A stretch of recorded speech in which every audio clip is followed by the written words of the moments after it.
사주팔자 해석을 할 때 지지의 변화를 좀 알 필요가 있어서 오늘 거기에 대해서 한번 말씀을 드려보려고 합니다. 자, 이런 사주인 것은 이모일주라고 봤을 때 옆에 인이 이렇게 삼합으로 인이 붙어 있을 때 이것이 이제 뭐 식신생재 이렇게 해석하면 안 된다는 거죠. 식신이 죄를 만드는구나 이렇게 생각하면 안 되고 인호술 삼합이니까 이게 재물이 환경이 지금 되게 좋구나 이렇게 해석하면은 그게 실수라는 거죠. 왜냐하면 오는 인을 보면 사한다 이거예요. 오가 사한다는 얘기는 오는 이제 정화 이거 얘기하는 거죠. 정화의 기운하고 병화의 기운은 완전히 틀립니다. 그래서 정화가 인을 보면은 사한다. 결론적으로 대운에서 인이나 세운에서 인이 오면 이 오가 소멸돼 버리는 거죠. 죽어버리는 거예요. 그러니까 만약에 이 팔자가 남자라면 오정화 부인이 있을 때 인이 이미 사주팔자에 있는데 경고 표시가 이미 들어있는 거죠, 사실은. 근데 대운이나 세운에서 인이 오면 이것이 사하게 된다 이런 뜻입니다. 그래서 이런 경우에 그런 이제 변화를 좀 예측할 수 있어야 되는데 이미 이 인이라는 글자가 붙어 있다는 것 자체가 수시로 이 오의 성질이 안 좋은 쪽으로 변화될 수 있다 이런 겁니다. 경호 일주에 월지가 인이다. 그러면 이것도 마찬가지로 인호수 삼합인데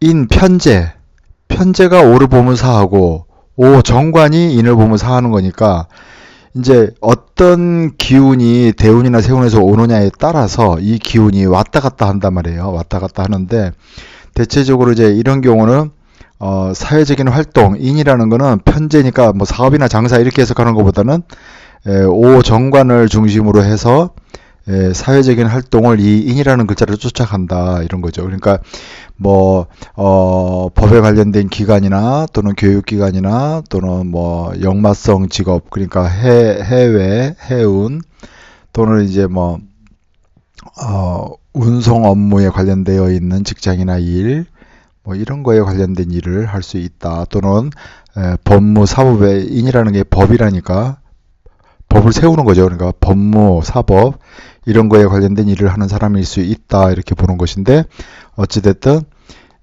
이런 경우에도 오가 인을 보면 사하고 인이 오를 보면 사한다 이런 어떤 기본적인 개념. 여기도 마찬가지 신자 삼합이라고 그래서 재물운세가 되게 좋구나. 병화가 신 편제를 보고 있으니까 이게 굉장히 재물운세가 좋은 사람이구나. 재생관이네 엄청 좋다 이렇게 해석하는 게 아니고 신이 자를 보면 사하고 자가 신을 보면 사한다 이거예요. 서로 상대 글자가 나를 죽이는 글자다라는 거죠. 그래서 예를 들어서 대운이나 세운에서 자가 오면 재물이 엄청나게 삭감되는 거죠. 근데 이제 이런 사주 같은 경우에 집안 식구 중에 쥐띠가 그런 역할을 하든지 아니면 어찌됐든 이 쥐라는 게 신자진 삼합으로 기운을 불러오니까 그게 내 돈을 갉아먹는 사람이 쥐띠가 될 수도 있고 용띠가 될 수도 있고 원숭이띠가 될 수도 있고 자축합으로 오는 소띠가 될 수도 있고 인연법에 의해서 그러한 연결성을 가지고 있는 사람이 식구 중에 있다면 그 사람이 이 재물을 갖다가 수시로 삭감시키는 역할을 하게 된다라고 보는 거죠. 아니면은 뭐 마누라가 쥐띠일 수도 있어요. 그래서 내 재물을 자꾸 삭감시킨다 이렇게도 볼 수 있는 거고 여기도 마찬가지.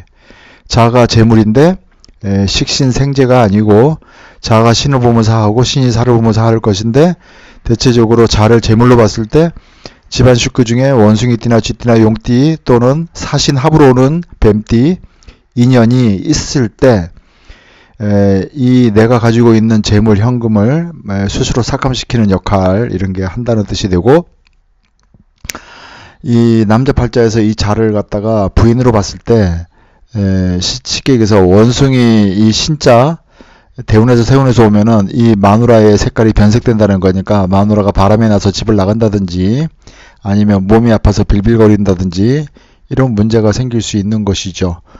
그래서 어찌됐든 이게 이제 재물을 삭감시키는 요소, 그 다음에 그것이 이제 육친법으로 재물도 되고 부인이 성질이 변한다고로도 볼 수 있는 것인데, 그러니까 쉽게 얘기해서 대운이나 세운에서 신자가 오든 자가 오든 또 진이 오든 사신합으로 사가 오든 이렇게 되면 이 글자가 어찌됐든 속성이 자꾸 변한다는 거죠. 자꾸 변하게 된다, 분명히. 그래서 그러한 원리에 의해서 자꾸 변하게 되는 것을 조금 알 필요가 있다라는 거죠. 그래서 이렇게 삼합으로 연결되어 있는 인호수 삼합이나 신자진 삼합으로 다른 삼합도 마찬가지, 사유축 삼합이나 해묘미 삼합도 마찬가지지만 이렇게 글자가 삼합으로 연결되어 있을 때 이것을 갖다가 무조건 좋게 해석하면 안 된다는 거죠. 이거는 뭔가 그 성질이 수시로 변하고 바뀔 수 있다라는 거, 이거를 항상 염두에 두고 해석을 해야 된다는 겁니다.